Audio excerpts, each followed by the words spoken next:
They said free the Palestinians, then celebrate the death of native Indians. How these other races gon' take us serious? They don't. It's silly thinking you can fight oppression with a vote. I'm so woke, I got sleep deprivation. Belly of the beast giving birth to a nation. You know how I feel to have culture and they take it. It'll never be peace, tell them free the reservation. Still it's backwards, they don't know that they exist no more. Ever try reaching out for help and you just get ignored? Pick up vices like drugs, your child fill a void. They get a youth life sentence for a killing, he was just a boy. Niggas poor, what we living for? Life a gamble, it's like 10 or 4. Police hands around your neck, they just hit record. We in war, man, this ain't the norm. But you don't know how I feel to be black. Yeah, you don't know how I feel to be black. Yeah, you don't know how I feel to be black. Yeah, you don't know how I feel to be black. Yeah, you don't know. Mama on the stage crying. She just lost her only son to gang violence. Pops level 4 yard talking through the fence. Have you ever tried to hug your loved ones through a fence? Have you ever been hated just because your skin? Have you ever worked all week and couldn't pay your rent? Life a trip, I'm trying to catch my balance. Every step feel like I'm walking backwards. Credit card, but gotta check the balance. I come from where it's rough, that's why my heart callous. They want you to fall weak, that's a war tactic. Look how we live, what's scarier than that? What you know about crossing the Darien Gap? Risk your life to live in hell or bury your kids. Either way we gotta suffer and they just get rich. Life a bitch, why waste time telling you that? Cause if you ain't a nigga like me, you don't know how I feel to be black. Yeah, you don't know how I feel to be black. Yeah, you don't know how I feel to be black. Yeah, you don't know how I feel to be black. Yeah, you don't know.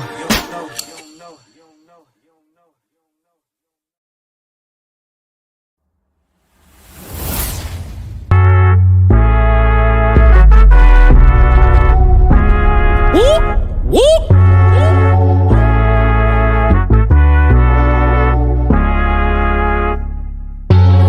We gon' change the world, we won't let it change us. Even when they switch sides and they wanna change up.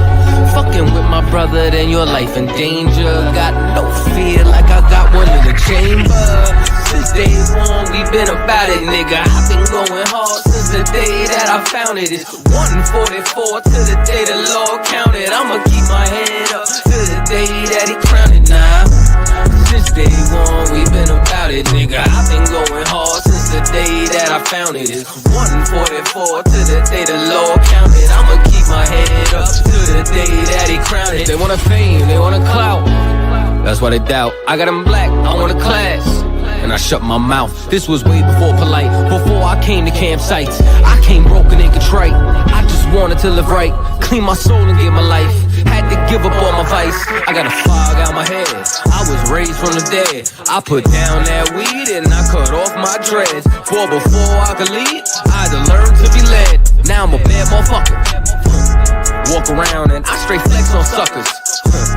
No one specific, I'm talking to all of you busters. Straight from the gutter, me and my brother, we done long suffered. Now, running it like a conductor. Hebrew Academy, I'm the instructor. 14 written all on my cover. Men of war like we hopped at a Hummer. Just like you wanted my trooper could cut you. There is one camp, there is not another.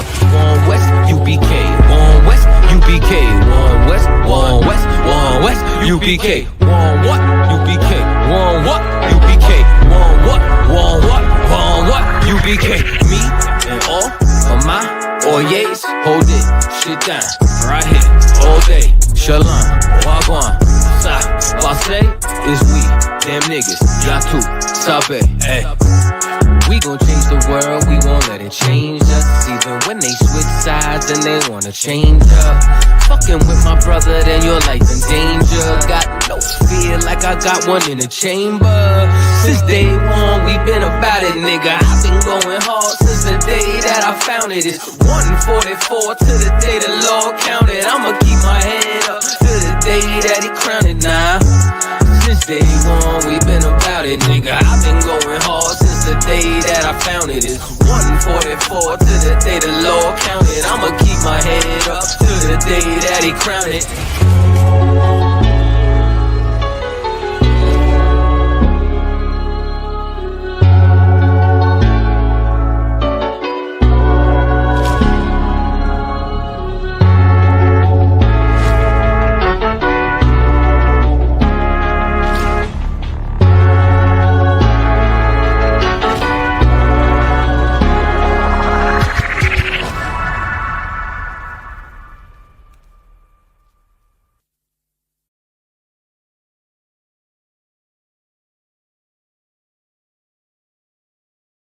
in here, but this is about an oppressive, fucked up system designed to keep niggas down and shit. Y'all wouldn't know nothing about that. What about you, little nigga? You know about that? Yes. Oh, you know about that? Tell me what you know about that. Tell me what you think about that.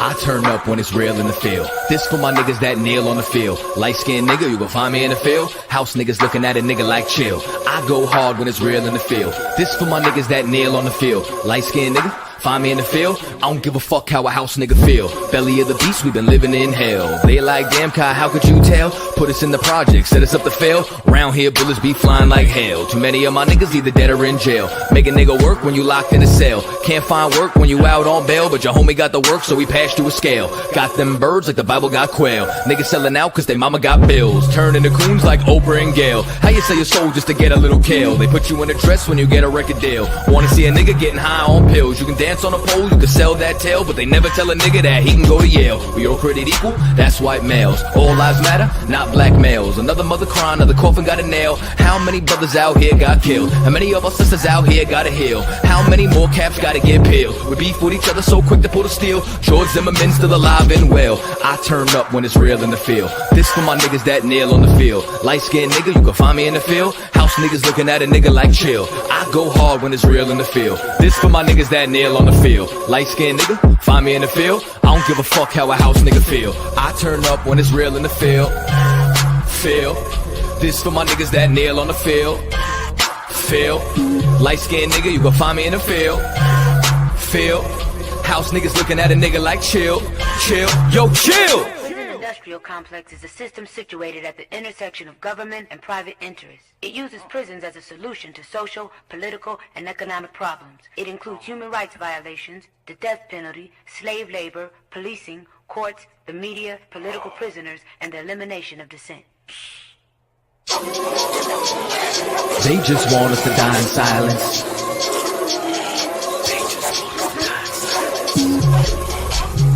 They just want us to die in silence.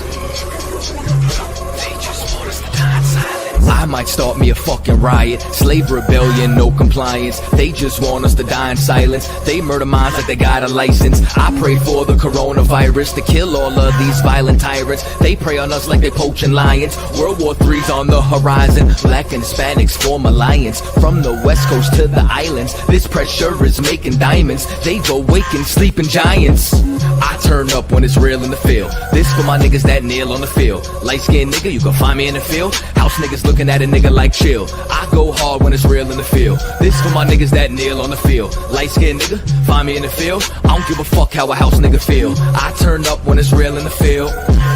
Feel. I don't give a fuck how a house nigga feel. But feel. Nigga, did you just say what I was trying to say, but smarter?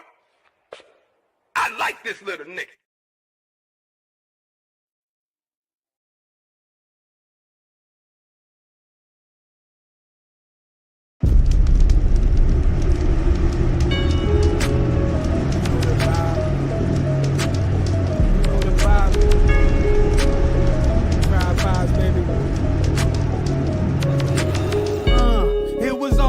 Just a week ago, riding through the hood with my speakers low. I wish a nigga would try my peoples though. We out back staking houses when the beef will go. Oh, tiptoeing in my Jordans, white or brown, look up, pick your poison. They ain't patting down what? Okay, if God bring the fours in, hip full of heat and it's scorching. We don't talk too much, you niggas overshare. Only time to function jumping when we over there. Yeah. It's that UPK soldier gear, REI ice with the fur like a polar bear. And my shorty, she a rider, pistol in her purse like the hider. Monet in her power, only operate how I allow her. You just talk the game, Colin Coward. I'm fresher than the produce at Whole Foods. You ain't stepping how I'm stepping, that's my old shoes. Told you ain't fucking with me and that's old news. We'll record you beat up on camera, not pro. This the vibe, we the realest niggas at the tribe. Feel it, put your pistols in the sky. You know this the vibe. Playing like you got a lot of lives. Really, nigga, you don't wanna die. You know this the vibe. Nigga, we the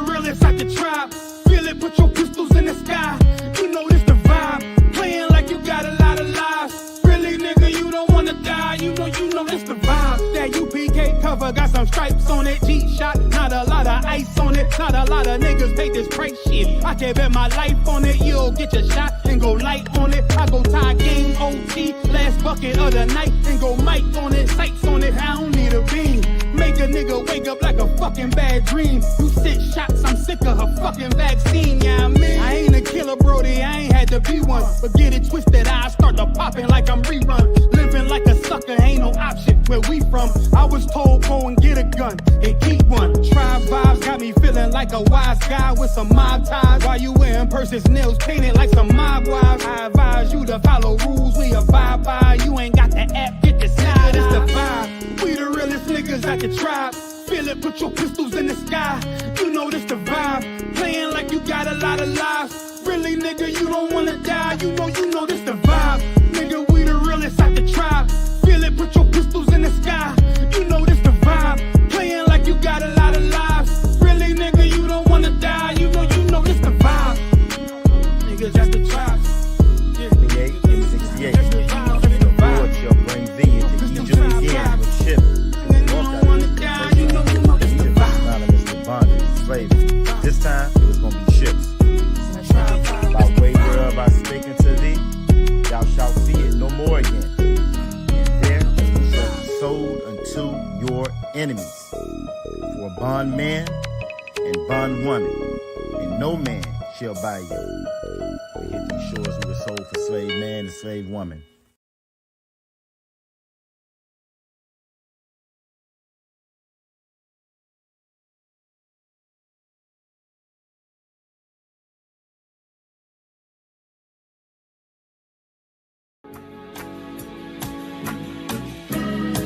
They killed, give me Isaiah 14 and 21. They did the same thing to my people. So you said that they put millions of my people. Yes, you said so. Should a murderer go to jail for murdering? Absolutely. Should a thief go to jail when he steals? Absolutely. Should a robber pay back the money he robbed? Absolutely. So why shouldn't the white man pay for what he did? That's right. That's right. One day you'll see just how it feels. Payback is a dog. It's a dog. Payback is a dog. It's a dog. Payback is a dog. It's a dog. Payback is a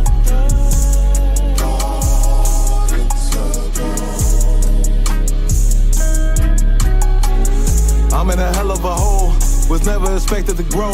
Just obstacles set in the road, that a result of me selling my soul. The story I'm telling is cold, but yet it's what everyone knows. The white man's the devil is known. America was never a home, only a place of captivity, safe facility, hating disfigure me. They claim that I'm lazy, be killing me. Maybe this slavery draining my energy. 400 years and counting, the trail of my tears is countless. Main fact of them here is astounding, but I can't wait till this shit is surrounded. Ready to tangle my king and the angel, be ready to rap. Crack in the sky, nuclear missiles and make it official. I'm capturing every cracker surviving. Put them all in chains where they need to be, slavery for me. And let the whole world see that with them in the cage is safer in the streets. Put the dog on a leash, get resolved for the beast. 144, get the ruler show, we could all be at peace. As soon as the trumpets are sound, your kingdom we busting it down. The only way justice is found, the time for your judgment is now. You'll see just how it feels. Payback is a dog. It's a dog. Payback is a dog. It's a dog. Payback is a dog. It's a dog. Payback is a dog. Look, ain't no remorse in my blood slim. It won't be no compromise. Now it's time to feed the worms. Watch his body turn to flies. I clutch iron while you trust the lies. The next Glock I buy gon' be Gen 5. I get it customized. And sending shots off like farewell.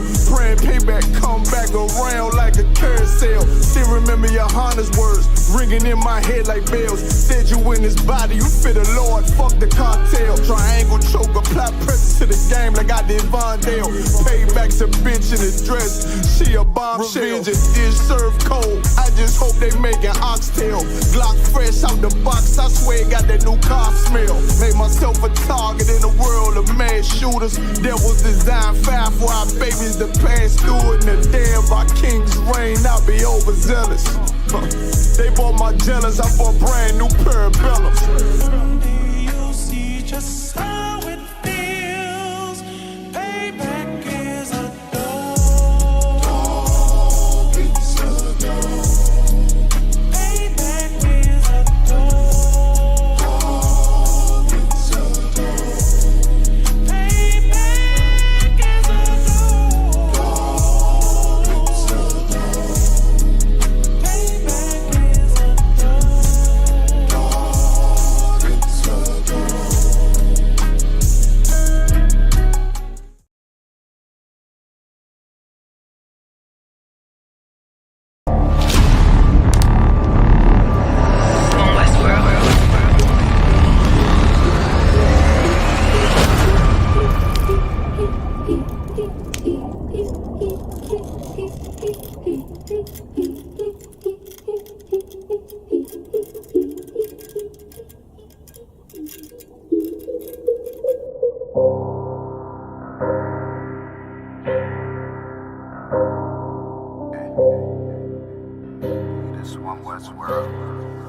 I guess I should ride with Lex.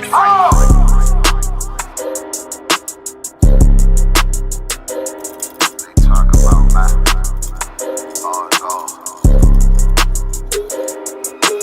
It's about time, so no curses to our enemies. You can try to run where you going, it's your destiny.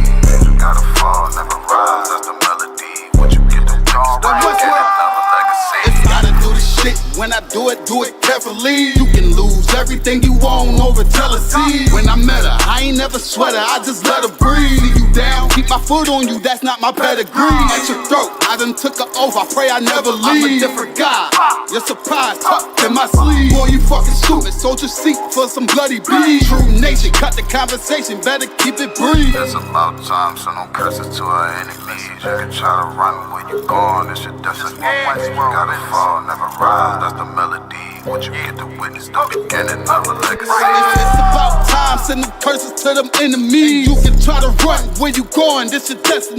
Fusion gotta fall, never rise, that's the melody. What you get to witness, the beginning of a legacy. It's about time, send them curses to them enemies. You can try to run where you going, this your destiny. Fusion gotta fall, never rise, that's the melody. What you get to witness, the beginning of a legacy. They don't wanna know, we tell them, they just won't believe. It's about the journey, I ain't worried, moving at my speed. Saying we ain't much to be desired, gotta disagree. Scarring one of mine, then we spinning like rotisserie. Go against the odds, I'm ready, this another victory. Cut different, niggas moving foul, where the referee. Moving like the military, something they ain't never seen. One West World. Man, it's gonna save all them tapes right there. Yo. And then the reading right here is,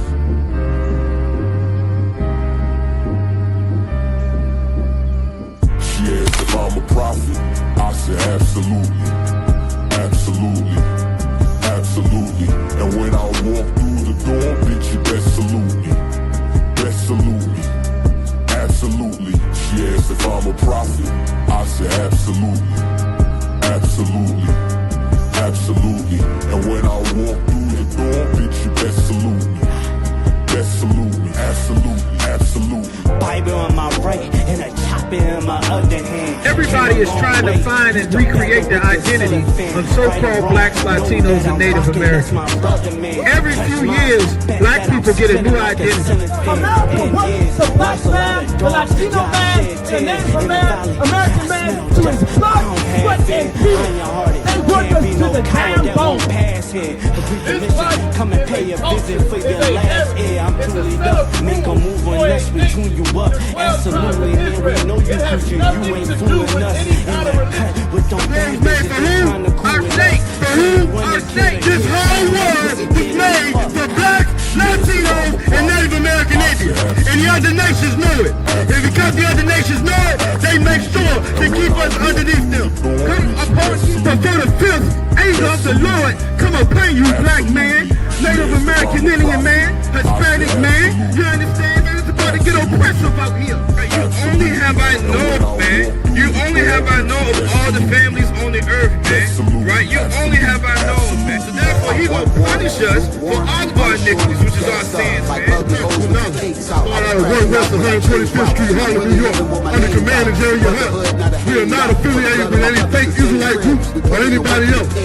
Today we're bringing out the truth of the Bible, that the blacks, Hispanics, and Native Indians are the true Jews that the Bible speaks of. That's right. He gon' spot you, then get you. You don't speak about it, it's not an issue. It's one West world got a ring to it. I married the two, put a ring to it. Yes, if I'm a prophet, I say absolutely. Absolutely. Absolutely. And when I walk through the door, bitch, you best salute me. Best salute me.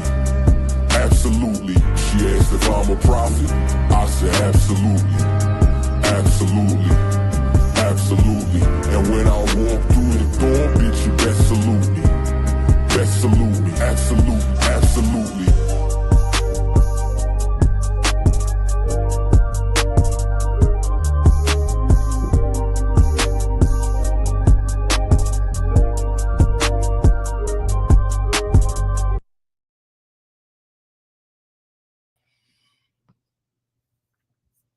All right. All right.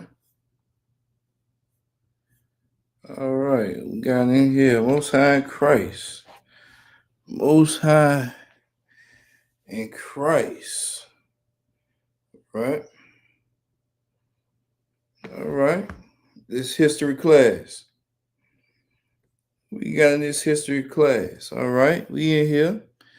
It's Officer Shemagabar. All right. Shalom Israel. This is the Israelite School of Universal Practical Knowledge. One West started out of Harlem, New York, 125th Street. We are not affiliated with any other Christianity church or Israelite group. Truth about the Bible, about the so-called blacks, Latinos, and Native Indians, right? And with that, I'm here to bring out, right, a deeper look into black Christianity. All right, I'm gonna bring that out tonight. We just came off of our Feast of Blowing Trumpets. All right, and I want to have a little discussion about that. Right, I want to have a little discussion about that before I go into this heck of a breakdown that I have for you tonight. All right, but let's see who we got in here first. All right, let's see who we got up on in here first. All right, let's see who we got in here first. All right, we got Sister Hadasah. All right, Shalom, Yahweh Shema Thamba Shem Yahweh Shai, checking in from North Virginia, Most High in Christ. All right, we got Officer Yagadar, Shalom Yahweh Shem Yahweh Shai Barakatah, checking in from Prince George, Virginia. All right, we have Officer Mataza Kharan, Yahweh Shem Yahweh Shai Barakatah, Officer Mataza, checking in from Chester, Virginia. All right. We have Princess Zarai. Shalom Yahweh Shema Bashim Yahweh Shai, checking in from Chester, Virginia. All right. We have no more young man David Parker. All right. We have Shalom Yahweh Bashim Yahweh Shai Barakatah, Trooper McCall Ya'ala.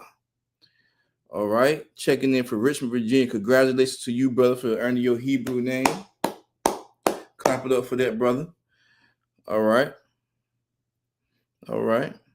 We have Sister Deborah. Shalom Yahweh Shema Bashim Yahweh Shai, checking in for Richmond, Virginia. All right. We have Akwaf Amadah. Shalom Yahweh Shema Bashim Yahweh Shai, checking in for Virginia Beach, Virginia. All right. We have Akwaf Raya. Right. Raya. Shalom Yahweh Shema Bashim Yahweh Shai. Right, Slacky. We have Trooper Yapakak, Shalom Yahweh Bashim Yahweh Shabrakatah, Trooper Yapakak checking in from Rice, Virginia. All right. We have Sister Shakal, Shalom Yahweh Shemar Thaba Bashim Yahweh Shai checking in from Rice, Virginia. All right. We have Sister Tawana. All right. Shalom Yahweh Shemar Thaba Bashim Yahweh Shai. Check Ribbon Property of Trooper Saraya Allah checking in from Chesapeake, Virginia. We have Akwab Azara Khan, Shalom Yahashima Athan Bashim Yahweh Ribbon Property Officer 50 Yabakar checking in from North Virginia. We have Sister Nah, Shalom Yahashima Athan Bashim Yahweh checking in from North Virginia. Right? All right. Hey, look, sis, I'm trying with the names. All right, I'm trying. And I'm Mashalanka. I'm Tawab. I'm Tawab, Princess Tazarai. I'm Tawab. I'm Tawab. She asked me, how are you? Right? If you don't know what Mashalanka is, that means she's saying, how are you? Right? And I'm fairly well. Right? The water for asking that. Before I get into this breakdown that I have, all right. Before I get to this breakdown, I want to know, right? Now we had a hell of a feast day, right? As Virginia always does have. Virginia really put on for these feast days, all right. But I was unable to identify, right, who picked the real tip in the right. When I got home last night, all right, I warmed up my food. I say, man, who picked the rib tips, the beef? Who picked that in the rice?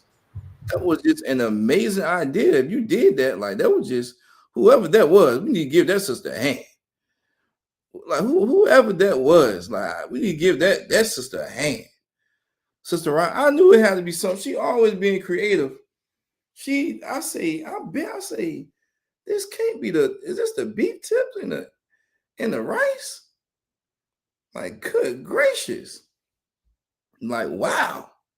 Hey, listen, I wanted to call someone. It was so late at night. All right. I wanted to call somebody. All right. Sister Rod said, you set the bar high for me. Hey, listen, I don't know.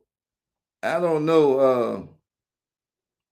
I don't know what's, what be brewing in your mind, sis, right?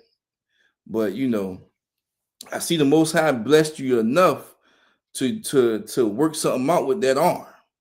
Just imagine if you had two arms working. God damn. Who would have known what would have been in damn rice if you had two arms? Salakia. All right.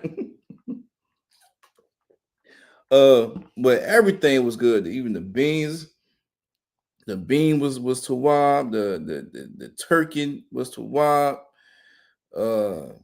Everything was just Tawab. Everything was just Tawab. And we have some amazing sisters and brothers, but we have some amazing sisters, man. Cesar at the bar with my left hands. Hey, we have some amazing. Look at that. Look at that sisterhood. We have some amazing sisters, and even the salad, from the salad down to the rice, the beans, the turkey, the screen beans. Like everything was just too wild. I tried not to eat everything that late at night, but I just had to. I had to finish it off. So Tawab job to those sisters in preparing the food. All right. Let's give those sisters a hand. Let's give those sisters a goddamn hand. All right. Also, we had a young man raised up to a trooper, which was formerly known as young man David Parker, which is now McCall Ya'ala. All right. Now, if you can inform me, brother, if you can inform me, what does your name mean? If what does your name mean? McCall Yalla, what does your name mean? All right, because that's a wonderful name. When I looked at that name, I say, man, that's a nice name. I ain't see that name. I haven't seen nothing close to that name. Or maybe I'm not looking far enough, but I haven't seen no one close to you, close to having that name that you have. All right. So if you could just tell me, brother, what your name means. All right. I missed that part, Salakia. But I just need to know, what does your name mean? Makal Ya Allah. What does that name mean? That's a wonderful name, brother. That's a wonderful name. All right. That mean Cap gave you that name, right? Because he saw something in you that resembles that name that he gave. It means the staff of the Lord. Okay. The staff of the Lord. All right. Powerful name. Staff of the Lord. That's right, brother. Live up to that name. All right. Live up to that name. And when you get some time, change your name, your YouTube name from David Parker, change that to McCall Ya'ala. That's a hell of a name. Great name. All right. With that being said,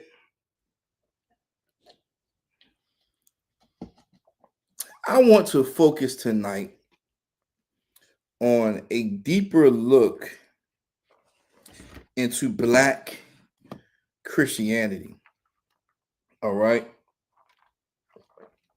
A deeper look into Black Christianity. All right.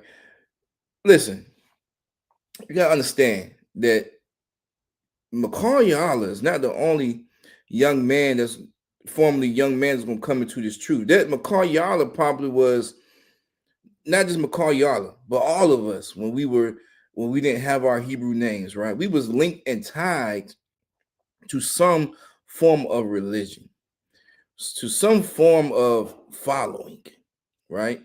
And that following could have been Christianity or Islam, or shit, probably had the crystals around your neck, right?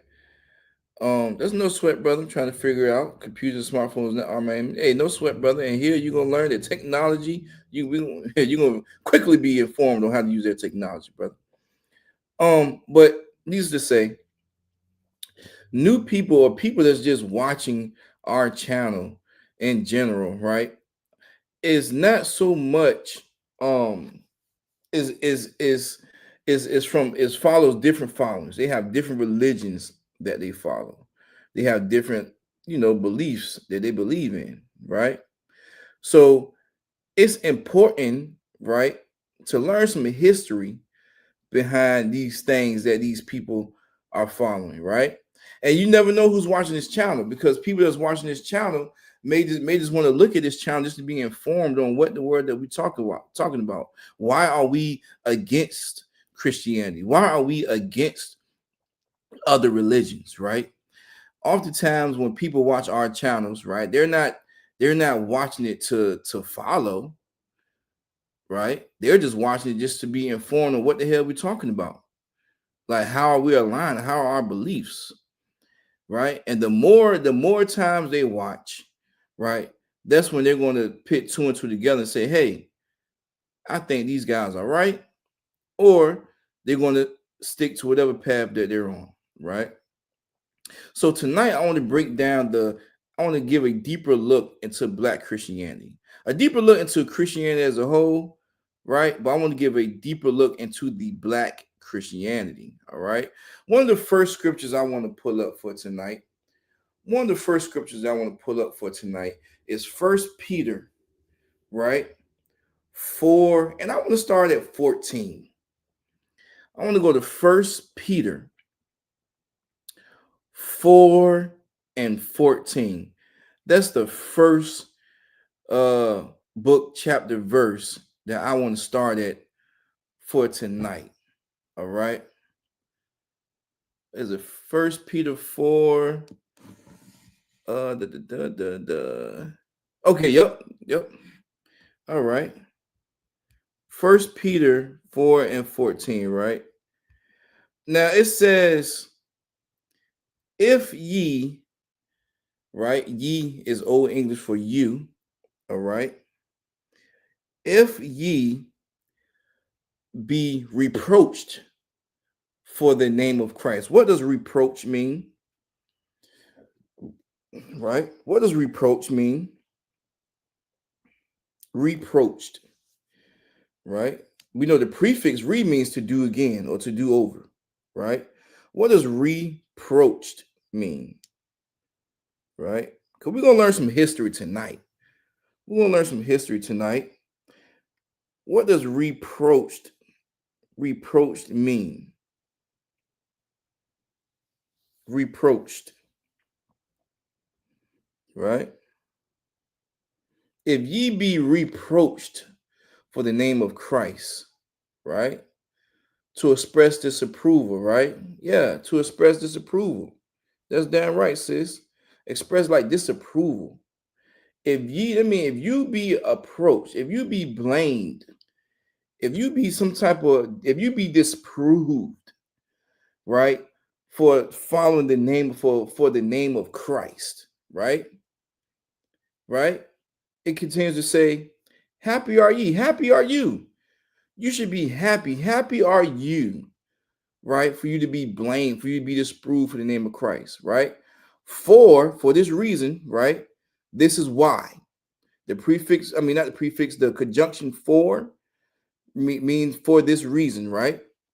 This is the reason why you should be happy for being blamed for the name of Christ, right? For the spirit of glory and the most high power resteth upon you, right? Meaning, for this reason, that don't worry about that, the spirit of glory, right? And the spirit of the most high power is with you, right? And here's a semicolon, right? Semicolon showing, well, this is like a colon. It's showing the separation, right? Oftentimes when we see these the grammar usage, right? These periods, these commas, these question marks, these colons, these semicolons, they mean something. They are separating something. They're showing some type of division. They're showing some type of some type of contrast or comparison, right? So if ye be reproached or disapproved, right, for the name of Christ, for following the name of Christ, happy are you. You should be happy that you're being disproved. You should be happy that you are being blamed for following Christ, right? For the spirit of glory and the most high power, right, resteth upon you, meaning that the most high power is with you, right? And then this colon says, now on their part, right? Now for their part, for those that's blaming you or that's being disapproved, that's showing the disapprove of you following Christ, right? On their part, he is evil, spoken of. But on your part, he is glorified. You see the comparison and the comparison contrast that this verse 14 is showing you. It's trying to get you to understand, right? Because the whole spirit behind this chapter, right? The whole spirit behind this chapter of Peter, right, is that Christianity, right? Matter of fact, we're gonna go down. I'm gonna break it down as we go. Let's go to verse 15, Bob Kushah. I don't want to eat too much. I don't want to eat too much yet, right? So basically, 14 was basically saying, if you is a follower of Christ and you being disapproved or being blamed for being a follower of Christ, right? Be happy, right? Because the Most High is with you, right? However, the ones that speaking evil for you on your part, right? The Most High gonna deal with them, because whoever's speaking upon you that's blaming you is evil, right? Evil, we all know evil's not good, right? But on your part, you was glorified, right? That you good. Verse 15. But the conjunction but means in contrast, shows a difference, right? But let none of you suffer as a murderer, all right, or as a thief, or as an evildoer, or as a busybody in other men's matters. Now, I'm going to let you digest that real quick. Right? Verse 15 says, but let none of you suffer as a murderer. Right? Right? Don't suffer as a murderer. Right? And or as a thief. Right? Or is a conjunction as well. Because or is showing a difference as well. As a thief, or, right, another version, or as an evildoer, or as a busybody in others men's matters. So Peter is listing the things that you should not suffer from, right, in other men's matters. First question for you. What is other men's matters? Who are the other men's matters? What are those? Who are those? Or as a busybody in other men's matters, right? Sister Rod said gossiping. Okay. Gossiping. Shalom, how about Shim Yashar Brakatah? Also, Yabakar checking from North Virginia. Shalom, brother. Right? Okay. Or is it busybody in other men's matters? Okay. Okay. Right? All right. Yeah. So, but let none of you suffer as a murderer, right? Right? Don't follow other ways and beliefs. Okay. Other nations' problems. Okay. All right. Those are great answers. Those are great answers. Right? Peter is saying don't suffer. It's a different suffering when you follow in Christ. And he's going to break that down when we get to verse 16. It's a different suffering, right? When following Christ, right? Nowadays, right? You know, nowadays you could say that you're a Christian and, you know, oh, happy day. But the real followers of Christ, right, was not looked at as oh, happy day.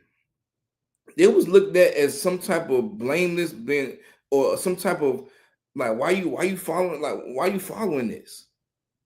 Right? Why you follow just like now, like is the whole spirit behind this, right? Is that the Christ followers, the Christians, the original Christians, this talk about the Israelites, right? When we say that we are Christians in here, we are Christ followers, right? Meaning that we follow Christ. We are the original Christian, right? Not the we don't have the tambourines going. We're not speaking in tongues. No. That's something that was given, that was man-made, given to us, that was learned. And we're going to take a deeper dive into that tonight. I just want to show you the difference of what the word Christian is meaning in this context versus the worldly context, versus what the oppressor has taught us, right? If you was a Christian in biblical terms, right, you was not looked at as being oh, happy day, as like, oh, this is a really good guy. You was looked at as being dumb, stupid. Just like how we would just walk out in our Israelite in our gear, right? That how we supposed to walk, with our fringes on and everything else that we have on, and we'll be categorized as, oh, are you bikers? Are you clowns? I'm on one time we had camp. We was in our garments, and they said we was Power Rangers, right? We're suffering from the name calling, right? Right. That's how we suffer. We suffer from that. We suffer from, hey, how about you go get a job versus screaming out on the corners every Saturday, which is biblical, which is something, which is a commandment that we're actually following. Everything that we do in here, we follow what the text say, what the Bible say, right? We don't have church on a Sunday, right? We don't follow the Roman Catholic calendar. We have our own feast days that we celebrate. That's why we had the blowing of trumpets feast yesterday, because that's biblical. Everything that we do in the Israelite School of Universal Practical Knowledge is biblical. And it's aligned with the text. We are the original Christ followers. The Israelites is the original Christians, is the original Christ followers. Not the Christian that have that's a part of the Pentecostal church, that's a part of the AME church, the Baptist church, the Episcopal church, the Presbyterian church, right? The non-denominational church, the apostolic church, right? The Asian church, the white church. No. Right? That's the philosophized Christianity, to try to make something fit for them. But once you follow in line with this Christianity, you understand that you can't, things don't fit here. Let's be more clear with you. Can't be a white person in this Christianity here. Not in the Israelite School of Universal Practical Knowledge. Not the way we follow Christ. You can't be an Asian in here. You can't be Japanese or Chinese in here. You can't be an East Indian here. That's why every time we speak, we only talk to who? The so-called blacks, Latinos, and Native Indians. That's why every time a new person come in, right, or somebody that want to come in here, right, and that wants to be a part of this body, that wants to follow Christ, we always ask what? Who is your father?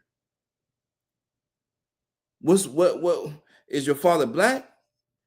Is your father, because your lineage goes off of your father, not your mother.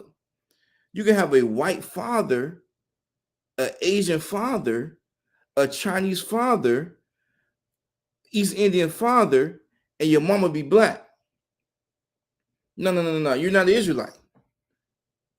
Right? We follow things according to how Christ wants us to follow it. Right? So, verse 15, but let none of you suffer as a murderer. Who was the you that he talking about? He's talking to the Israelites, the ones that's following the name of Christ. Right? But let none of you suffer as a murderer, or as a thief, or as an evildoer, right? Or as a busybody in other men's matters, right? Sister Rod said, we suffer for a higher cause, to build the nation and please the Most High, and not for selfish reasoning. Right. Because if we was building this nation for selfish reasoning, everyone would be in here. We will accept everyone based off of feelings, based off of emotions. And one thing that you can't be in here, you can't be emotional. Right?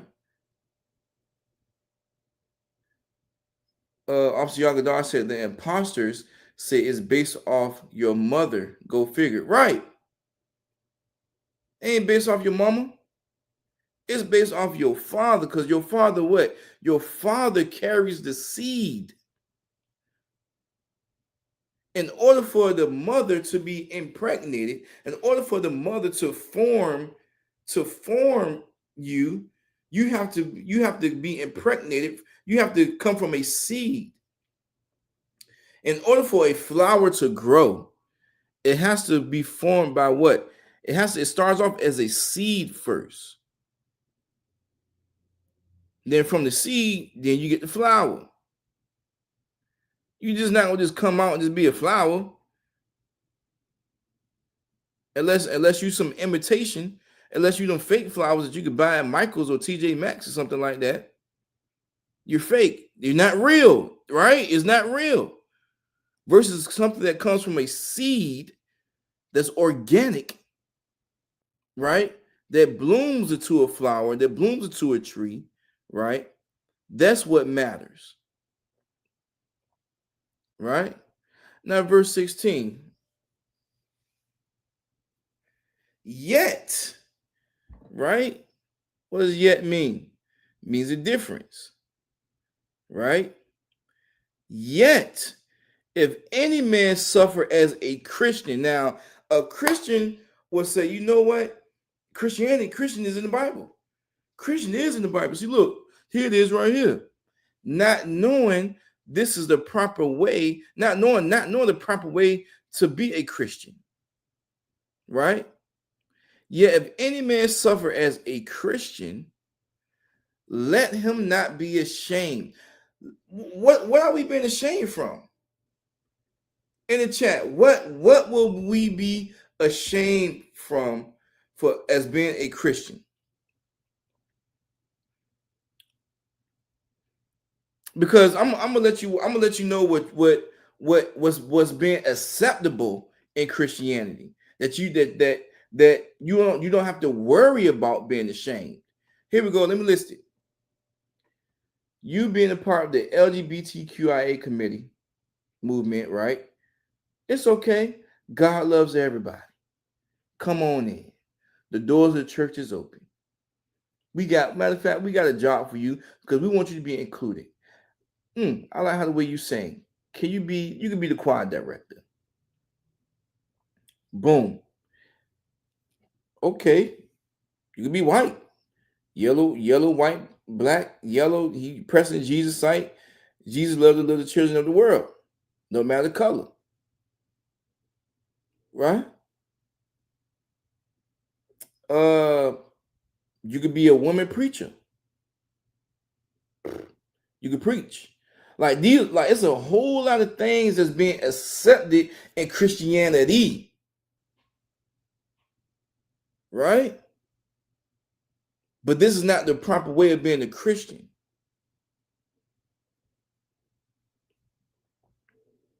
Right? We don't. Peter's basically saying suffer as a Christian, but if any man suffer as a Christian, right? Don't suffer as being a murderer. Don't suffer as being a thief. Don't suffer as being a evildoer, a busybody, right? And what do you mean by suffering? If you suffer as being a murderer, if you suffer as being an evildoer, if you suffer as being a busybody, if you suffer as being a thief, where are you going to be at? You're going to suffer somewhere. Prison. Right? Don't suffer that way. Suffer is, if you're going to suffer, stand for something to suffer. Stand for this. Stand for this truth. Right? This is the real Christian, not Christianity. Right? Sister Rod said they sin, repent, and sin again with ashamed and weighing parts. Right? The sin part, right? The sin, yeah. That's another thing. They sin, right? Repent, they sin again. They think that they could just freely sin. and because they living under grace, right? That's their form of living under grace. And that in all actuality, this the grace that we're living upon right now is get yourself together. That's the grace that the Most High has given us. Get yourself together, because when the kingdom comes, he's coming, and he's coming to destroy. You don't want to be part of that destruction, right? So that this grace that we're in right now is to get yourself together, right? And if you just watching this and you don't know what it means by just getting yourself together, it means, okay, stop smoking them cigarettes, weed, spice, DMT, stop sniffing that coke, shooting up that heroin, right? Stop being part of the LGBTQIA, right? Stop committing adultery, fornicating with all these different people. Stop interracially marrying these other nations, these other people. Stop. Get yourself together, right? So yet, if any man suffer as a Christian, right, a pastor would see this right now and say, see, this is right here. But in Christianity, what exactly are you suffering from? And today's modern Christianity, right? And today's Christianity, can someone in the chat tell me what they suffering from?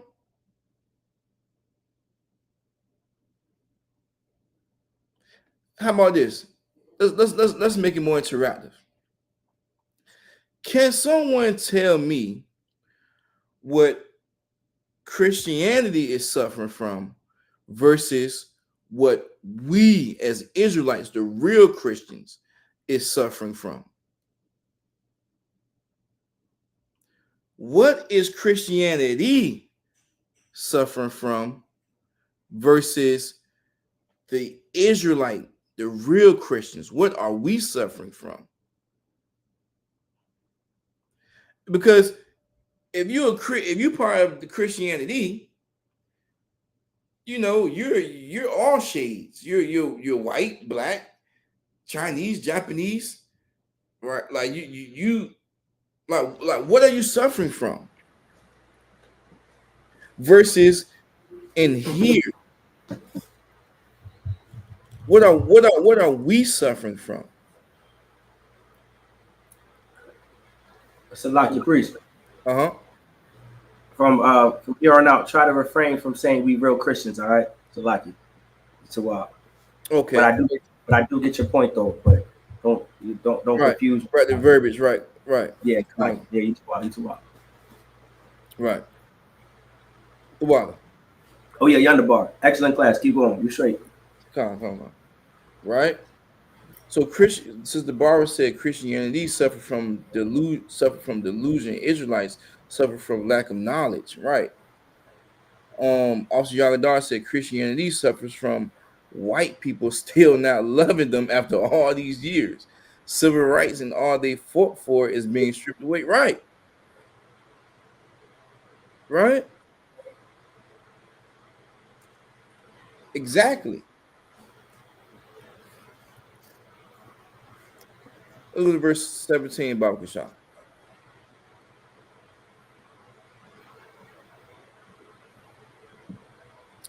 For this conjunction means for this reason, right?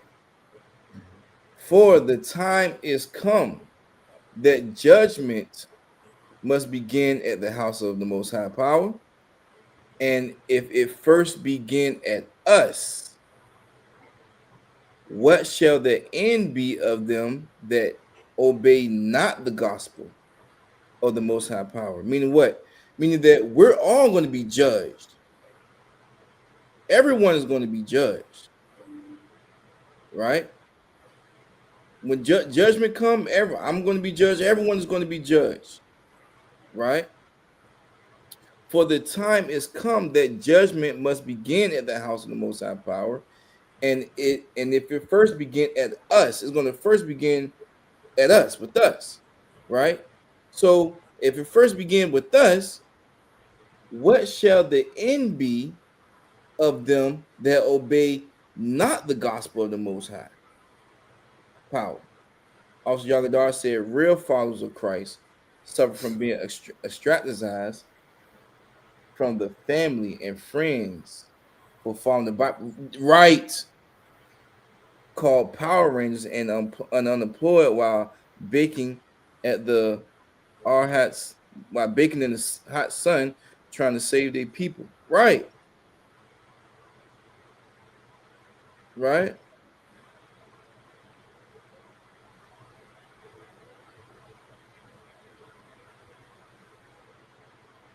So for the time has come that judgment must begin at the house of the Most High Power. If it first begin at us, which is the Israelites, the real followers of Christ, right? What shall the end be of them that not obey the gospel of the Most High Power? Can someone answer that question? What shall the end be of them, which is the others, that obey not the gospel of the Most High Power? What should their end be? What's going to be their end?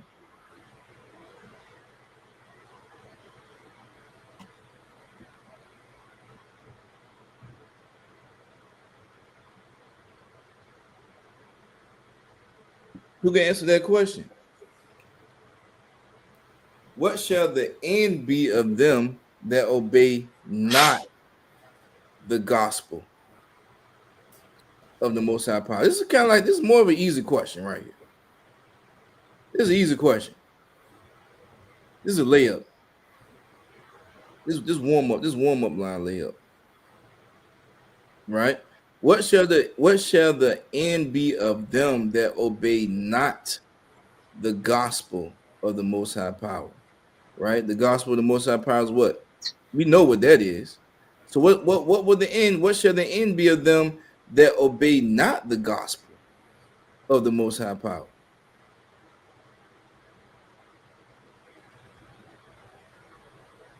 Who can answer that?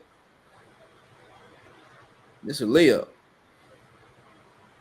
You know what I'm saying? This is a layup right here. And I'm pretty sure the first thing that's on your mind is the right answer. I believe that.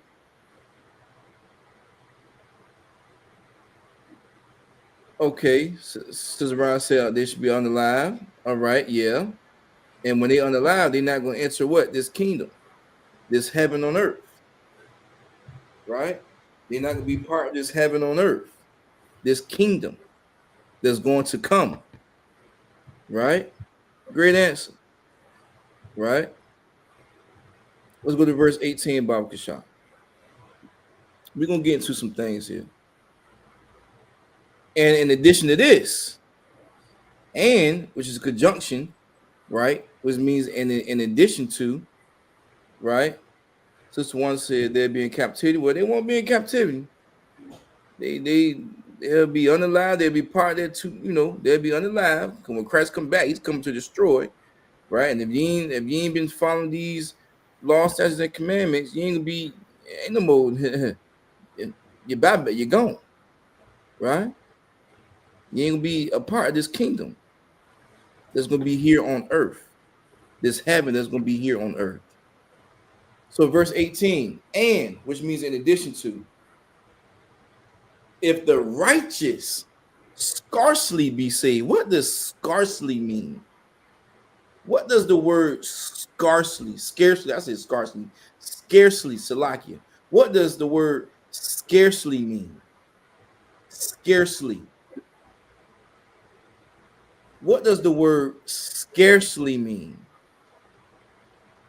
See, the word righteous is acting as the verb.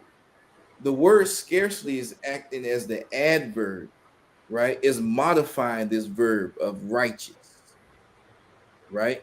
If you're being righteous, I mean you active doing, right? Scarcely is modifying this act of doing. How you know it's an adverb? If you see this suffix at the end, this ly, right? That signifies that hey, this is an adverb, or est, right? Ing, them suffixes, right, will let you know that this is modifying this verb. Now you gotta know what your verbs are, right? Right? But this word scarcely is modifying this verb, is modifying this action. We know a verb is an action. This word righteous, the word scarcely is modifying righteous. So what? What we got? So the Rise says scarcely means little. Right. Right. Shalom, how Shema thought about Shemi. I was shy. Sis talk about checking in from Williamsburg, Virginia. Good to have you, sis. Right. So, in addition to this act of doing being righteous, right, of this little be saved, right, and if the righteous scarcely be saved, where shall the ungodly? What does the prefix un mean? The prefix un means what? Not, right? So, where shall the ungodly and the sinner appear?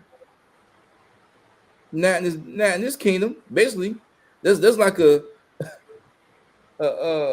kind of question that Ultimate Times out we was talking about it earlier. Damn, Salaki, what type of question is this, Adawan Salaki? Where shall the ungodly and the sinner appear? It's kind of like a self-explanatory question. Well, I'm trying to say, what I'm trying to say, what I'm trying to say. You mean like a rhetorical question? Right, yeah, right. Yeah, it's like a rhetorical question. Yeah, right, a rhetorical question, right? Yeah, yep, rhetorical question. Where shall the ungodly, right, the water, okay, we in a rhetorical, okay, right. Where shall the ungodly and the sinner appear? This is like a rhetorical question. Like you already know this, right? You already know this. The water also sometimes out. The water says right. The water also Yagadar, right? On Shalom, your house Shema thought about Shemi Awashai. Sister Taronda checking in from Hampton, Virginia. All right. Good to have you, sis. All right. Well, we already know this. This is a rhetorical question, right? In verse 19, wherefore let them that suffer according to the most high power commit the keeping of their souls to him in well doing as unto a favorite creator. Meaning what? Meaning that let those that suffer, right? Let those that were suffering and following Christ, right? The most high is going to save you. He's going to keep your soul, right? He's going to say, job well done to you, right? Because that's what he's going to do as being a faithful creator. He wants you to be a part of this kingdom, right? Because you suffer long enough, and now your reward is here. And what is your reward? Is being part of this kingdom, right? That is your reward. That is the outcome of being a follower, a real follower of Christ. Now, with that being said, can I get that article, Baba Kashaf? All right, because now we broke down. Now we got a full lens on okay, what does it mean to be a real follower of Christ? Right? What does it mean to be a real follower of Christ? We got that, right? Now we're going to see what the oppressor, right, identifies as being a Christian, as being part of Christianity, right? We're going to see what that is about. Okay, this here now. First, before we go into this article, right? Let me get a 1 in the chat if you understand. If you understand what's going on so far. All right. Let me get a 1 in the chat if you understand what's going on so far. If you have any questions as well, feel free to ask that question. All right. All right. Okay. We got some ones in here. All right. We got some ones in here. All right. That's the whole part, because this is a history class, and we gotta know the history behind being a follower of Christ, right? Not being part of Christianity, right? But being a follower of Christ. Because more people that's going to gravitate, a lot of people is going to come in here coming from where? They're coming from Christianity. Or they're coming from the being a part of Islam, right? Or they're coming from being some type of spiritual maybe they're from part of Egyptology, or they want to have they the crystal guys. You know what I mean? They believe in some type of energy or something like that, right? Right? But they have to understand, right, that this is what it means to follow Christ, right? If you want to be sure that you walk in that straight path, that straight and narrow path, this is where you need to be in. This is where you need to be at. If you're a so-called Black, Latino, and Native Indian. If not, you keep kicking rocks. But if you really want to know what it means to follow Christ, this is who you need to tune into. This is where you need to tune into, right? You need to find out how to be a part of the Israelite School of Universal Practical Knowledge. All right, you need to call that number 757-550-1204 and speak with someone so that will give you more information about this nation that's being built according to the Most High. All right. Now, see, we got some ones in here. All right, Most High Christ. All right. So now, here's a article that was pulled. It's from Harvard University. This is a .org, so this is like an educational article that was pulled. All information that that even is taught in schools today, accredited information comes from quote unquote JSTOR or edu or .org websites, right? If it's a .com website, you have to check the credibility that's behind that website, right? But if you're getting information from encyclopedias or a JSTOR or this article that's on a website that has a .edu behind it or a .org, right? Those are credible sources, right? And this source is coming from Harvard University. Now, someone that's looking at this article here, African American Christianity, will be like, "Wow, this is a milestone. Like, woo, this is great here. Like, hand clap to whoever made this article, right?" But as we as in who the Israelite, meaning the so-called Black, Latino, Native Indians, that's a part of the Israelite School Universe Practical Knowledge, that's looking at this article, is saying, look at this dumb, look at this shit, right? That's why I wanted to take a deeper look into Black Christianity. So African American Christianity, all right. This is from Harvard University. A quick overview about this article says the first Great Awakening led many enslaved people in the United States to convert to Christianity. Why are we converting to Christianity? We're gonna know about that through the 18th and 19th centuries. All right. Distinct Black churches emerged seeking autonomy from white Christians. These congregations grew into denominations, and many thrive in the present day. They have served as homes to various political and religious movements, including Black nationalism and liberation theology. All right, so let's see what we got here. All right. see what we got here. Da. Okay, let's go with the first paragraph. And I believe, Officer Mataza, I believe as I go through this thing here, the conversation that we had, I'm going to go based on your judgment, because we hit some spots that that was good talking points. So I'm gonna trust your judgment, but I'm gonna start with this first paragraph here. All right.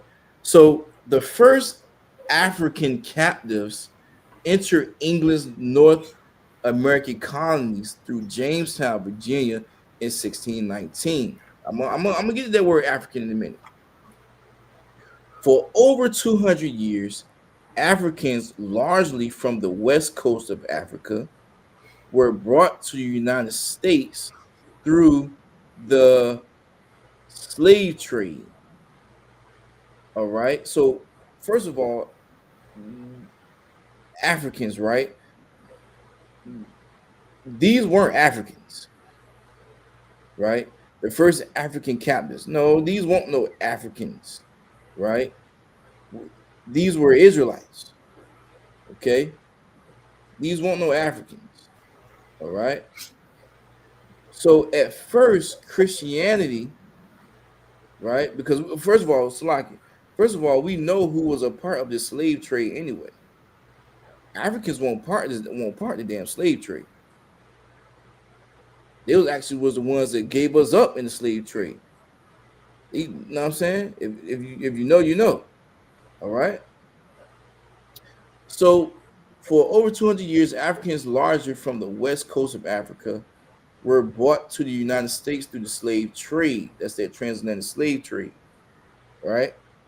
At first, Christianity made few inroads into the African slave population, which had its own religious traditions. That right there lets you know that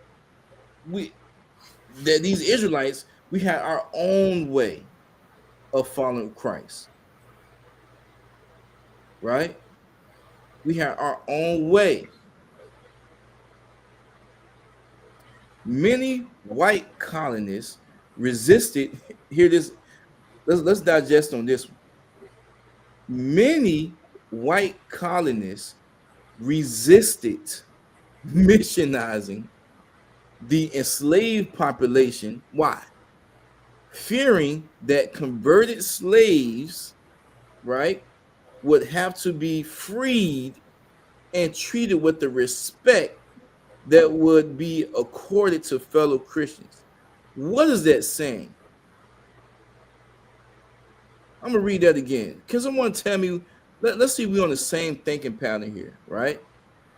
Many white colonists resisted missionizing the enslaved population, the so-called blacks, Latinos, Native Indians, not the Africans.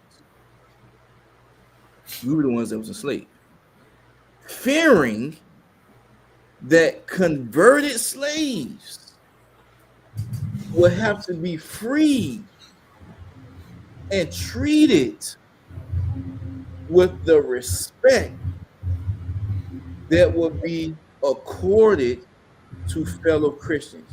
What is that saying? Who can help me out? What is that saying?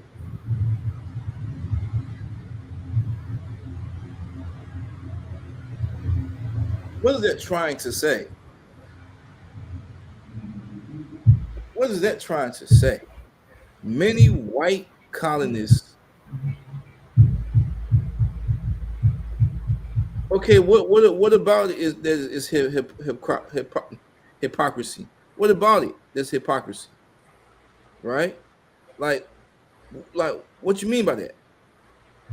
Many white colonists resisted missionizing the enslaved population, fearing that converted slaves would have to be freed and treated with the respect that will be accorded to fellow Christians. What you mean by that? What about that's hypocrisy? Like, what does that mean? What is that trying to say? In order for you to be a Christian, that what?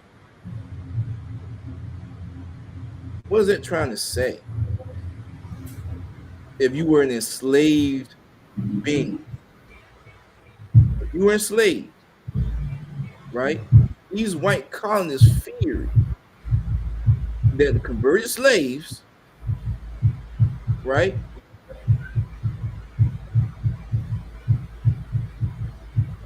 Right. So why you there, right? They can't respect us, right? God loves everybody, just not y'all. So basically, what it's saying, and I believe is what you're saying. You hear it with me. Basically, what this is saying is that when it says many white colonists resisted missionizing their slave population, meaning what? They resisted trying to convert these slaves because why? Why?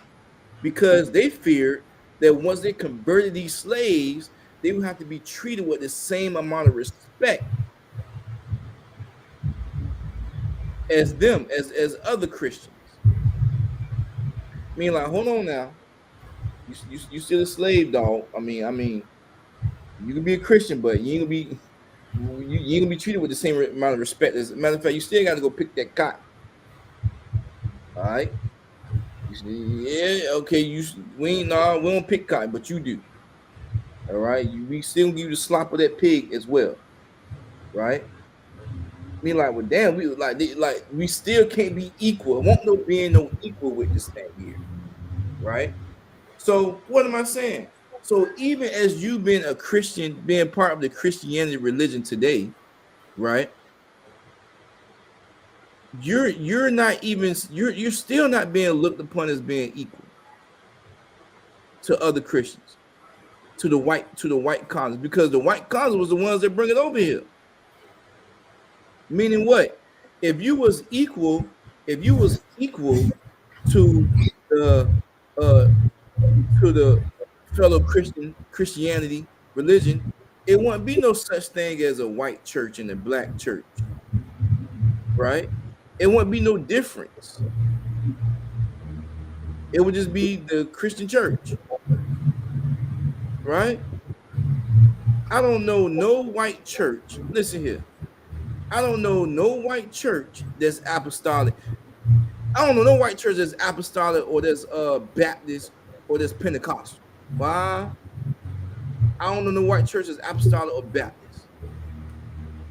All these white churches right here is Episcopal, Presbyterian, whatever the case, right? I don't see no seasoning, no blackness as far as denominations, right? For these white churches. I digress, right? Let's keep it going. And you can highlight the ones, if you feel as though the ones that we talked about, Bob Shaw, you can highlight it, and I'll be able to pick up on it, Bob Shaw, right? But let's keep going. So basically, it's saying these white colonists, right? They was having a second thought about converting these enslaved African Americans, or quote unquote Africans, quote unquote, because they felt as though that if we convert these Africans, right, you know, they would think they could be on the same level as us, and that ain't the case here.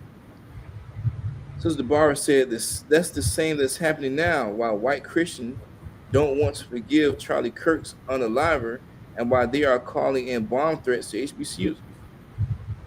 And the HBCUs is heavy on Christianity. The HBCUs is ain't no Muslim Islam going on in the HBCUs.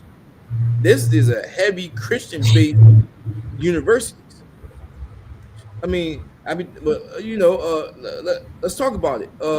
Virginia Union is a heavily based Christian HBCU.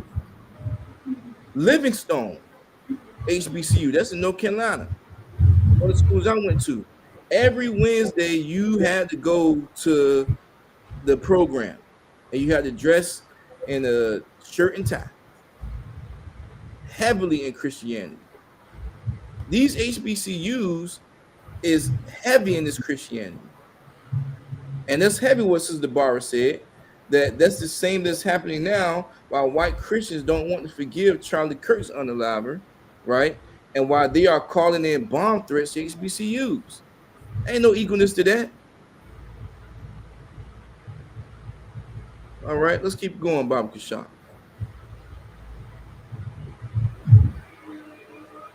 Okay. Yep. Mm-hmm. Gotcha. Gotcha. Right. Okay. So during the antebellum period, right, when the vast majority of African Americans remained enslaved, it was Methodist and Baptist evangelicals,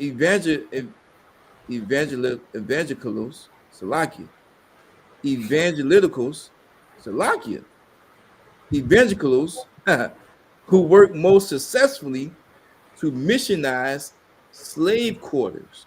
All right, let's keep going. Many leaders within these denominations actively promoted the idea that all Christians were equal in the sight of God, a message that provided hope and sustenance to enslaved women and men. Meaning what? That you ain't gonna be treated equal here if we convert you here to Christianity, right? But but we are all equal in the sight of God. But you ain't equal right now. You ain't equal right now, but in Christianity, right, in the sight of God, that's when we equal. But we ain't equal right now. Right now, when we convert you to this right now, no, we ain't equal. Right? And here's a smack in the face right here. Biblical themes, right? First of all, a theme. What's a theme? A theme is a message, right? The overall message or the lesson of something. That's a theme. So biblical themes, biblical lessons, biblical messages, right? Also spoke directly to the condition of Black oppression. Come on now. Such as the captivity of Israel. Come on, hold on. Which was likened to the plantation slavery and Israel's exodus from Egypt, which became a metaphor for escape to the north. So hold on, man. These white colonists already knew, right? Already knew about Israel, about the Israelites, about so-called blacks, Latinos, and Native Indians.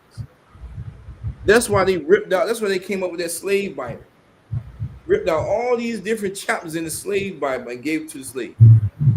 Because they knew if the slaves actually bit down and read this information that was in this Bible that we have access to today, oh, it would be a rebellion. It would be a conquering. It would be black and white wars. A whole lot of them. Right? So biblical themes also spoke directly to the conditions of Black oppression, meaning like what? They already knew about us. They already knew about the captivity. They already knew about about us leaving Egypt. Right?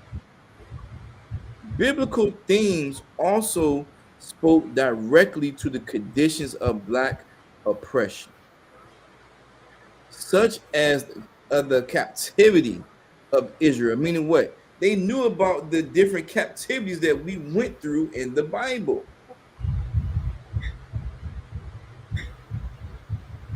Right? We went through more than one captivity. Right?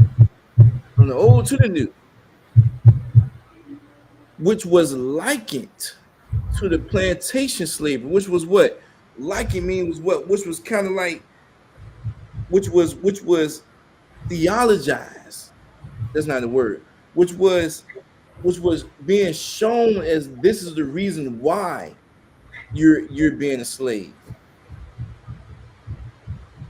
This is the reason why. This slavery was being used as this is why you is being a slave right now, right? Because you're supposed to go through this. Because you have a lifelong history of going through this. You're not going to get your freedom until you're into the quote unquote to the kingdom. And even then, you're not going to be equal, according to them. But that's when you'll get your freedom. So when it says which was likened to the plantation slavery and Israel's exodus from Egypt, okay, that's fine.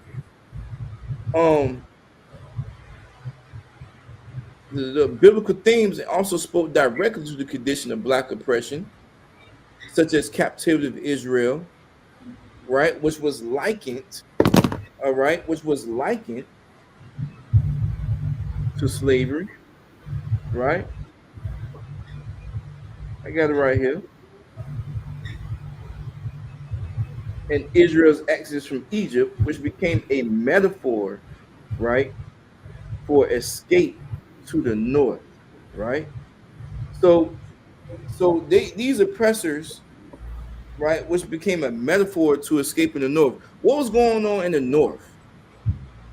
Why did the slaves want to migrate to the north? Who could tell me that in the chat? Why did us blacks wanted to migrate to the north? Why?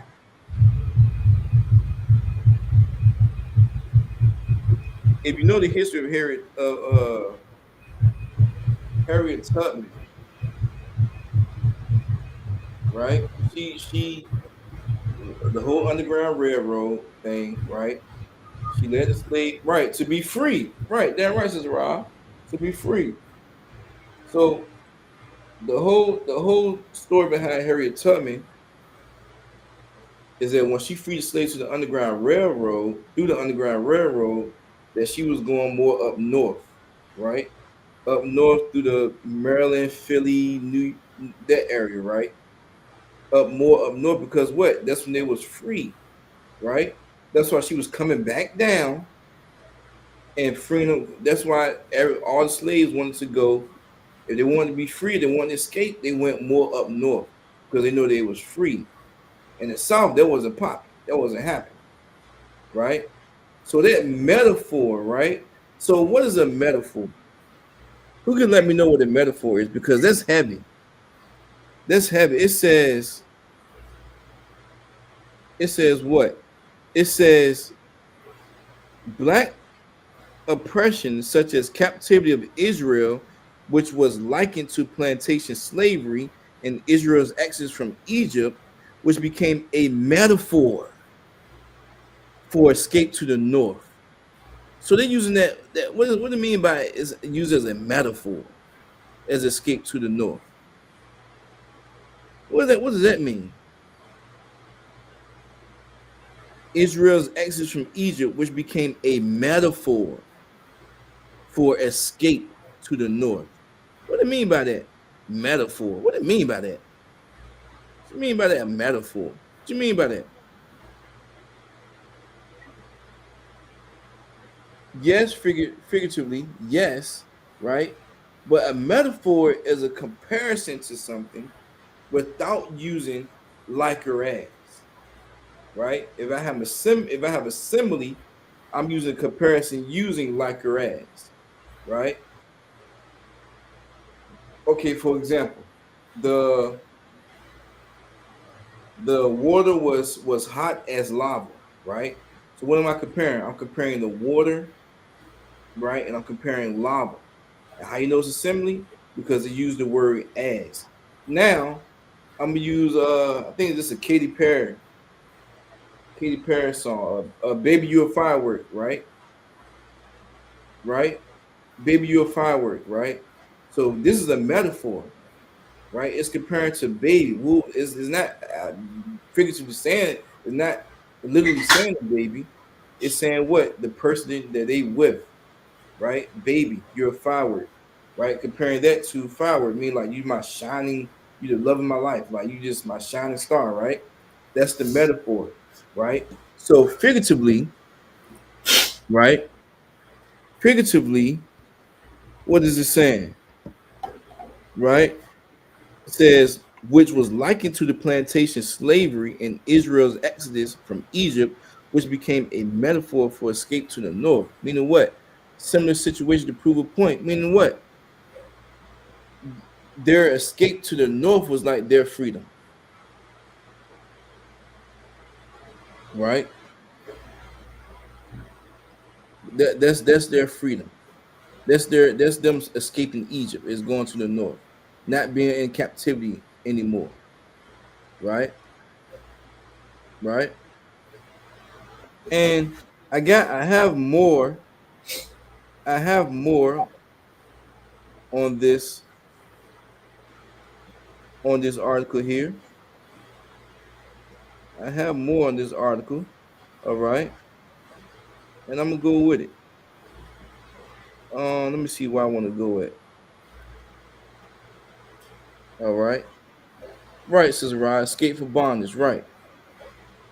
Um.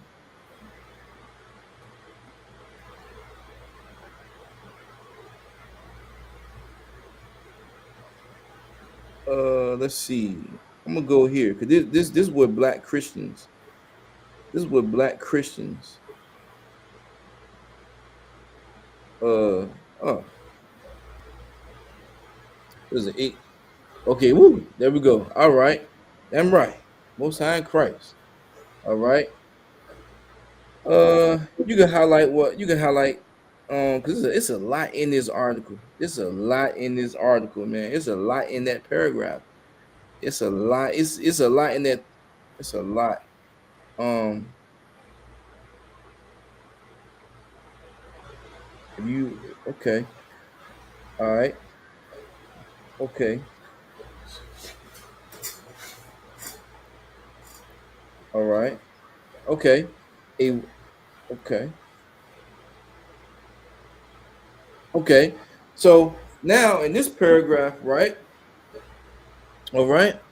Of course, say if you white Christian evangelists supported gradual abolition of slavery, um, and ordination of black ministers, but within a generation, the overwhelming majority of white church leaders in the South have instead embraced religious uh, rationales for slaveholding.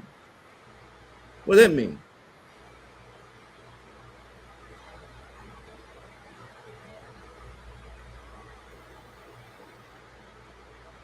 What does that mean? But within a generation, the overwhelming majority of white church leaders in the South has instead embraced religious rationales for slaveholding. Meaning what?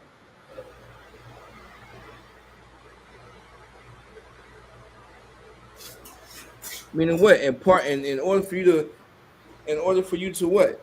I mean, but within a generation, the overwhelming majority of white church leaders, white church Christian leaders in the South had instead embraced religious rationales for slaveholding. I mean, like, okay, we're gonna when you convert, you're gonna be a Christian.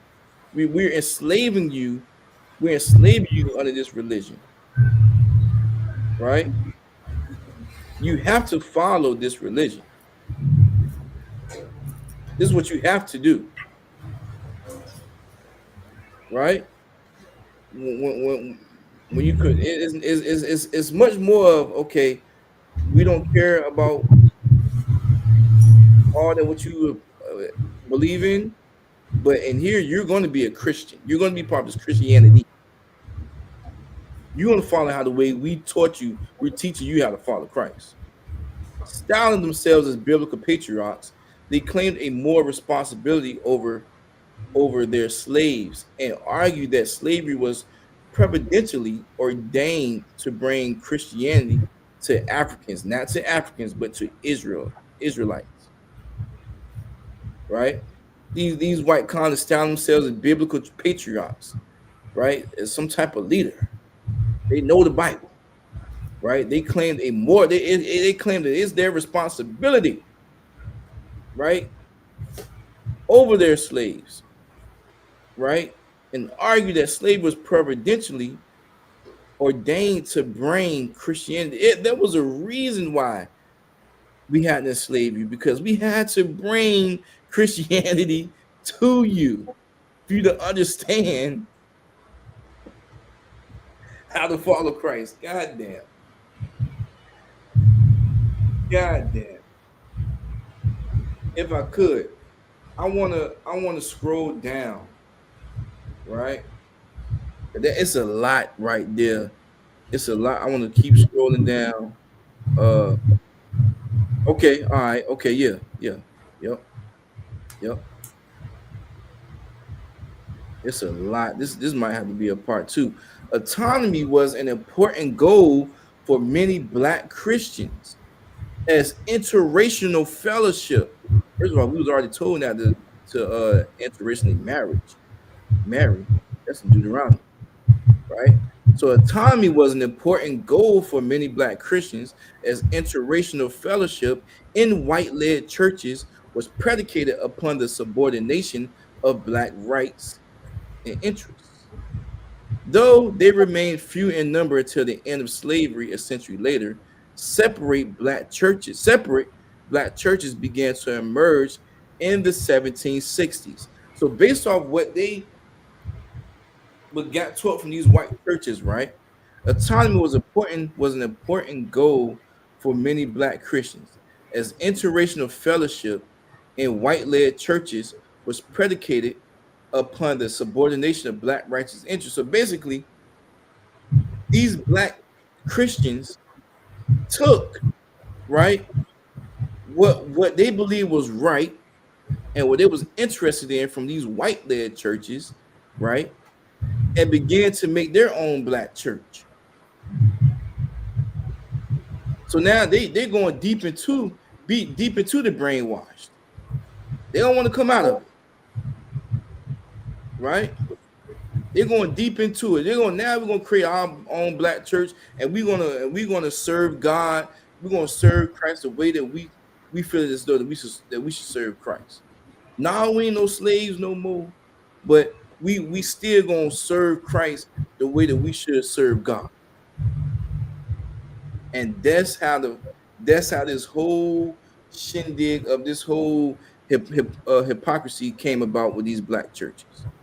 For example, the African Baptist Church of Savannah was formed and organized in 1788. See, now all these uh uh and by 1830 boasted over 2,000 members, free and enslaved. A former slave and licensed Methodist preacher named Richard Allen, who formed Philadelphia's Bethel Church in 1794, founded a distinct denomination called the African Methodist Episcopal Church. Right, like now all these different denominations. Now the white colonist plan is working. We brainwashed them so much so that now they're gonna continue it. They're gonna continue with this thing here. They ain't gonna let it go. They're not gonna go back to what they believed in. Right? Hey, Salaki, Officer Michael. Officer Shamaga. Real quick, can you break down that word autonomy for the class? Okay. Autonomy. All right, autonomy. What does autonomy mean, Salaki? I got you. Yeah, break that word down, autonomy. Come. Because it says autonomy.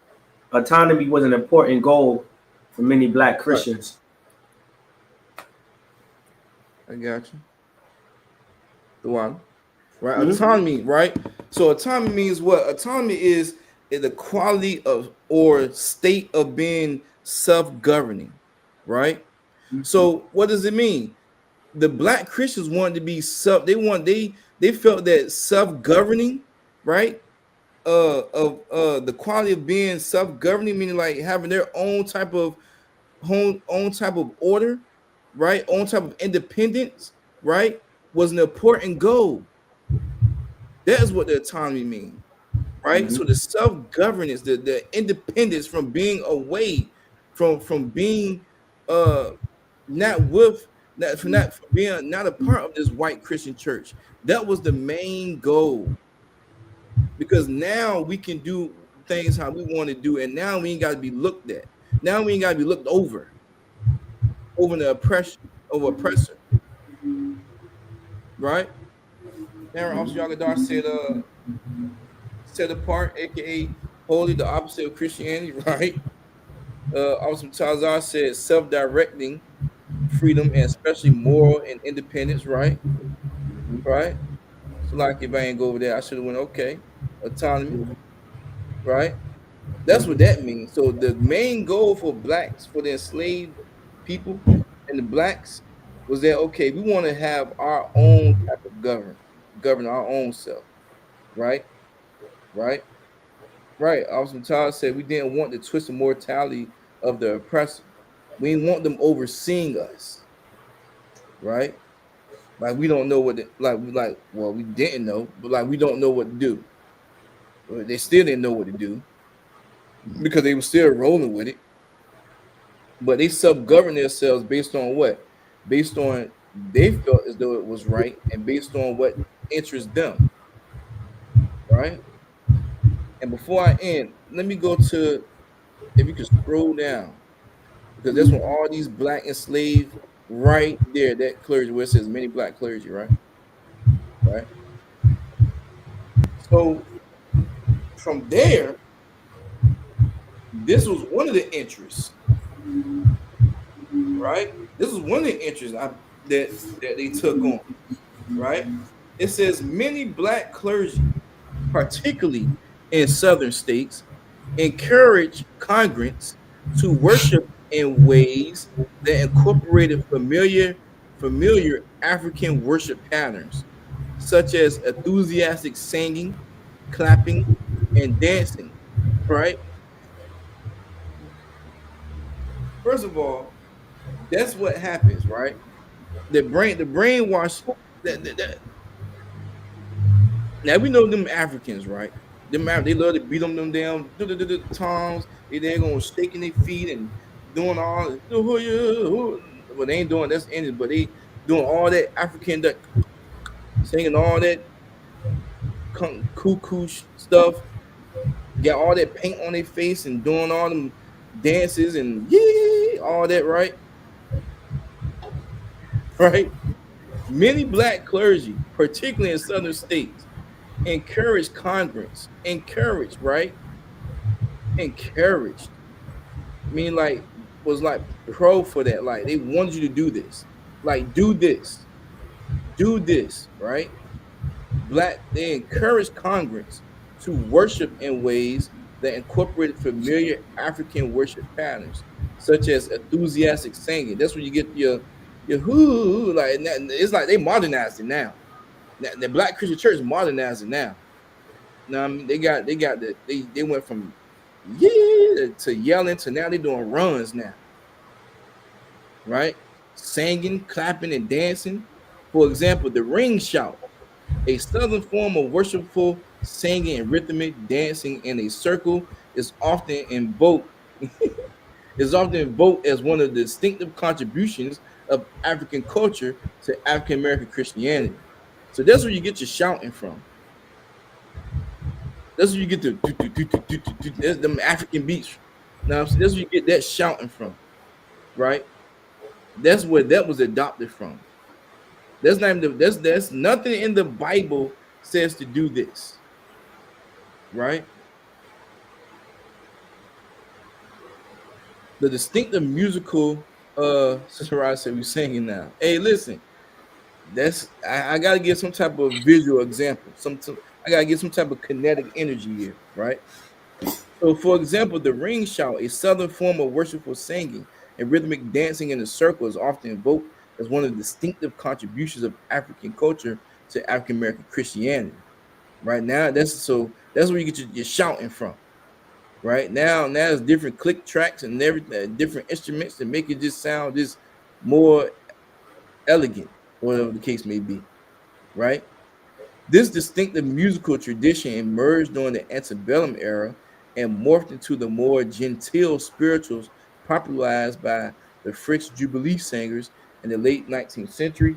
It was later augmented by distinctly urban gospel music of Thomas E. Dorsey and others beginning the 20th century. So that's how it became just like a tumbleweed, right? It just went from small to it kept rolling to something big, right?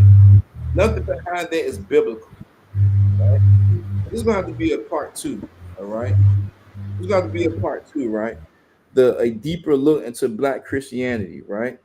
So if you ever feel as though that Christianity is the thing to be a part of, that's biblical, yeah, you're totally wrong. All right.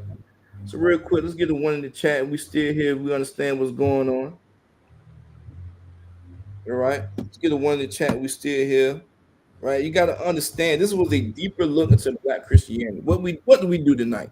We broke down what does it mean to be a real follower of Christ. What does it mean to suffer? Right, the real meaning of suffering by being a follower of Christ. Right, you being an African American, being and part of this Christianity, you're not suffering. How you not suffering? You get some type of 51B. What is it? Salaki, sir. What is it? 5150 loan or whatever the case may be to fund your church, right? You ain't getting no type of, you ain't suffering, right? You know, you getting all these type of exemptions for taxes, right? You're rolling up in here in Benzes, Escalades, Cadillacs, airplanes. I don't know what type of suffering you're going through as if you being a Christian and as you being part of this Christianity. But the real followers of Christ, we suffer every day. Right?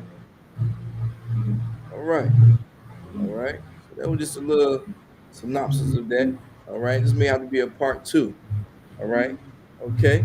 So we are the Israelite School of Universal Practical Knowledge, started out of 1 West, 125th Street, Harlem, New York, rule for new brother and sister. When a new brother and sister comes into the school, they are off limits for 6 months. They are to be saluted only. They are here to share themselves of the world. If they need transportation, the teacher will arrange it. After 6 months, if a brother or sister has an interest in a particular person, he or she must get permission from the head to speak to a brother or sister. There is another 6 months in which the brother and sister will court each other. After this 6 month period, the brother and sister will get permission from the head to marry.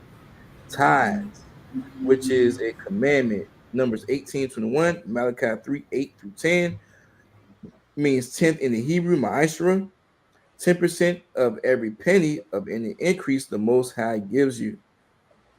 You want to give to the treasury department or teacher. Priest fund, free will offering for priests, not mandatory, whatsoever amount you would like. Uphold the convocations. So, like I said, I know we got the Day of Atonement tomorrow. Tomorrow, brother. Whoa. So, whoa. Wait. It's next week on it's the next 30th. week. All I do is next week. Oh, okay. Okay, Yeah. Is it next week? Salaki, is it next? Yeah, next week on the 30th. On the Should be 30th. on- Okay. I believe that's a what? It's a That's a Tuesday. Tuesday, yeah. Okay, yeah. So I got my Tuesdays mixed up. So like, yeah. So it starts Tuesday, on 7 p.m. Right. and then it ends Wednesday, 7 p.m. All right. I would like for it to be, we can break the fast together, on that Wednesday night class. That would be Tawab. We can do it right here. Okay. You know, don't gotta be nothing big, but just small food or whatever the case may be. I think that would be Tawab. You know what I'm saying? Right, calm, right. It's like it. Go ahead. calm. All right. So yes, next Tuesday. All right. All right. If you anyone wants to be trooper in the school, they are to start wearing all black, boots, shirt, pants, headband, and scarf. All right. And with that, Shalom, Yahaba Shem Yahshai Barakatah, the brothers, and Shalom, Yahweh Shema Atah Bashem Yahshai to the sisters. Shalom.